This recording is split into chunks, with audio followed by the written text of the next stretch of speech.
Nonverbals are anything that communicates but is not a word. The public knows them as body language. How we dress, how we walk, have meaning, and we use that to interpret what's in the mind of the person.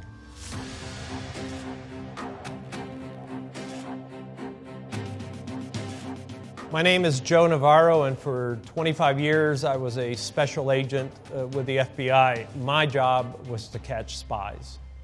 Most of my career I spent within the National Security Division.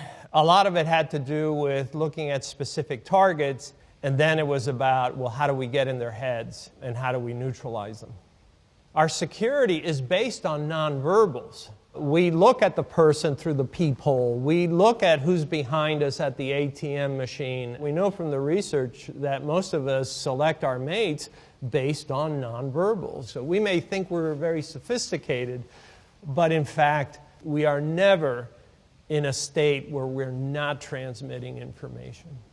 There's a lot of myths out there.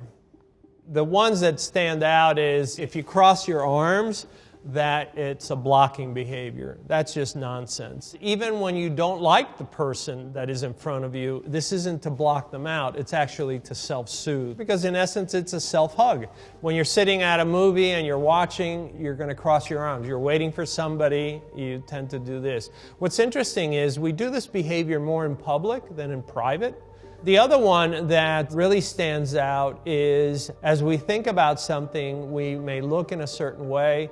As we process the information, we may look in another way. It's certainly not indicative of deception, and it really shouldn't be used that way. All we can say is the person is processing the information. The other misconceptions are that if the person clears their throat, touches their nose, or covers their mouth, they're lying. We do these behaviors as self-soothers. They're pacifying behaviors scientifically and empirically. There's just no Pinocchio effect. And people who prattle that and say, well, we can detect deception because the person touches their nose or covers their mouth, that's just sheer nonsense. We humans are lousy at detecting deception.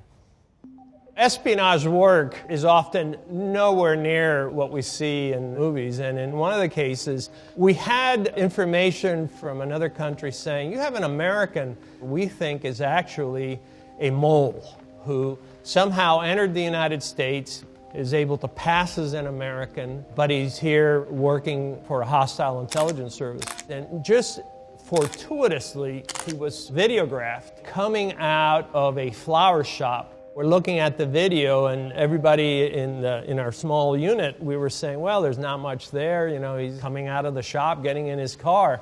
And I said, stop the film right there.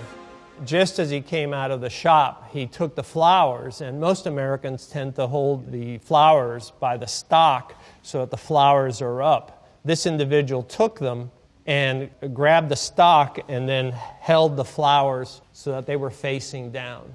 And I said, that's how they carry flowers in Eastern Europe. Rather than confront him about, are you a spy, I decided to do what's called a presumptive. So as I sat there with him, I said, would you like to know how we know? And he had this look on his face, and I said, it was the flowers. And then he confessed. When I came into law enforcement, I thought it was all about the confession. It's really about FaceTime. In my 25 years in the FBI, it was a rarity that a person didn't eventually reveal what I needed to know, because we would sit down and have these very lengthy conversations. I look at behaviors to do an assessment. What is this person transmitting in relation to any stimuli? My further questioning comes from my observing these behaviors. The first thing I look at is I look at the hair. Does it look healthy? Does it look well-groomed? The forehead is very interesting because a lot of times we reveal stress. A lot of the things that we have gone through life are often etched in the forehead. I look at the eyes to see if they're red or not enough sleep. This small area here between the eyes called the glabella, it's one of the first areas that reveals information to us. Most often when we don't like something, we do that bunny nose of I don't like. We don't really know what our lips look like, and we tend to compress them. When something bothers us, when something really bothers us, we tend to suck them in. The mandibula, and look at the cheeks. We may do something like this. We'll rub our tongue against the inside of the cheek. But when we try to hide it, then it tells me that this person is trying to do some perception management. And if they are, I want to know why. At the neck, I want to see if there's any head tilt. Because head tilt, the person is more relaxed. The minute the head tilt goes away, there's usually some issue. I'm looking at the shoulders. You ask somebody a question and they don't know, both shoulders shoot up very quickly. And then I look at the hands. When something's troubling us, we tend to stiffen our fingers, interlace them, and almost like a teepee, we move our hands back and forth very slowly. This is to be differentiated from when we do the steeple, which we do in this position. When something's at issue, we tend to put our hands on our hips and we become very territorial. This is called arms akimbo. But look how it changes when we put our thumbs forward, and then it becomes one of more of I'm inquisitive. But I also look for any behaviors of ventilating, because men tend to ventilate at the neck, and we do at the very instant something bothers us. And then I look at the legs to see if there's any brushing of the legs with the hands, which is, again, to pacify. And then the feet. Do I see any behaviors such as wiggling of the feet, kicking of the feet? If I ask a question and all of a sudden the feet withdraw and are crossed, perhaps the person feels a little threatened by that question. So when we study nonverbals, it's not about making judgments. It's about assessing what is this person transmitting in that moment. It really is looking at an individual and saying, what are they transmitting? We're all transmitting at all times. We choose the clothes that we wear, how we groom ourselves, how we dress, but also how do we carry ourselves? Are we coming to the office on this particular day with a lot of energy, or are we coming in with a different sort of pace? And what we look for are differences in behavior down to the minutia of what is this individual's posture as they're walking down the street? Are they on the inside of the sidewalk, on the outside? Can we see his blink rate? Can we see how often he's looking at his watch? I know your blink rate is around eight times a minute, but you don't know that. You're not sitting there counting. All these things factor in because they're transmitting information. Now it's up to us to then use that information to say, okay, we need to marshal resources to be on that individual right now.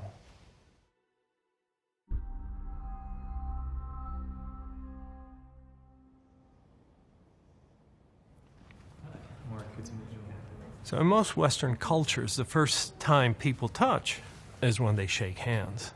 Touching becomes that important because we can always remember a time when we shook hands with someone and we didn't like that. It's also the first time when our bodies release these bonding chemicals that say, I like this person or I don't like this person. So handshaking is both necessary and essential in most cultures. All right. Pigeons are supposed to be like dirty birds. Nobody actually ever, got them as a pet. Ladies, hi, I'm Joe Navarro. Joe, I'm Laura. Laura, how are you? And you are? Khadija. Khadija, how are you? Okay. Let me ask you this. Let's back up a little bit. Is this comfortable for you? Yes. Yeah. It's a little bit more comfortable. But it's not for you, is it? Nope. All right. Thank you. All right. So keep talking. What we've done here is we've talked about the importance of space and comfort.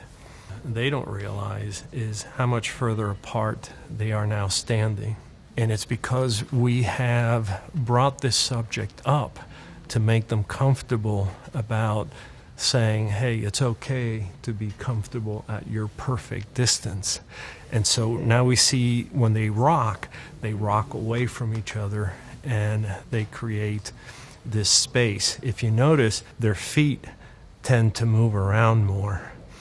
There's a dynamic going on here where they're kind of trying to find, well, what is the perfect space? What is the perfect distance? And we know that they're unsettled because of the high degree of movement that's going on. Check. Poker is an interesting game. The similitudes of sitting across from a spy or sitting across from players, it's their reactions to a stimulus. We have behaviors indicative of psychological discomfort that we use at home, at work, or at the poker table. So we're going to take a look at poker players and some of the body language that you'll find at a typical poker game.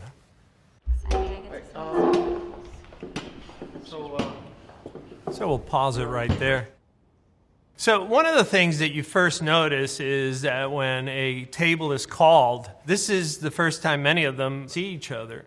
This is a great opportunity to be looking for behaviors indicative of discomfort. We're going to see the individual shifting in his chair. We're going to see one individual reaching over and grabbing his shoulder. The woman in this case, her shoulders are rather high. And this is a great opportunity, even before the game starts, to collect poker intelligence. All right, guys. Button is good. Button is good. Let's do So we'll stop right there. Look where their hands are at. Here we're looking at player number 2 and number 3, and we notice right away that their hands are on top of the cards. Some players will cage their cards. Some players will put their hands directly on top and press them down. And they may do that because the cards have now increased in value. Player number 1 tends to keep his hands very close to his body. Player number 4, she's actually withdrawn her hands from the table, because when we like things, we tend to move our hands forward. When we don't like things, we tend to move the hands away. These guys are my cards. So as we look at player number 3, I'm often asked about players who shuffle their chips. What you're really doing is self-soothing, and this just helps you to make it through the game, and that's really all we're looking for. Oh, come on. Nice. Show Okay, so straight. we'll stop right there. Player number 5 is sitting there, arms crossed. You don't see a lot of activity.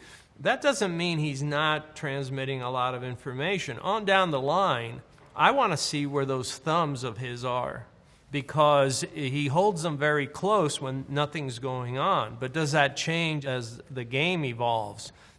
If you're looking at nonverbals, it's often useful to look at them at double the speed, because all the nonverbals that are critical jump out at you as though it were a caricature. All right, so stop right there. The woman in position number 4, you see her head moving around quite a bit. Player number 3, you see a lot of activity with his hands. When we look at player number 5, now his hands are fully out. This is as far as we've seen them before. At this point, we know that he's engaged and that he's interested. Now the game is out in the open. 75 to 80% of the information we need is sitting out there. What you often see is everybody's looking at their own cards or looking at the community cards rather than looking around. You should be looking around to see, well, what was the reaction, because you're going to see that reaction again. You know, in poker, we used to say that you can have a poker face, but I countered you can't have a poker body. Somewhere it's going to be revealed.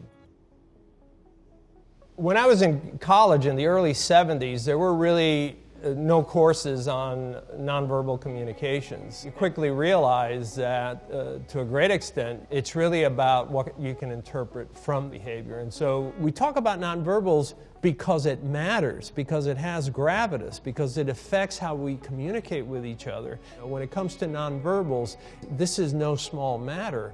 We primarily communicate nonverbally, and we always will.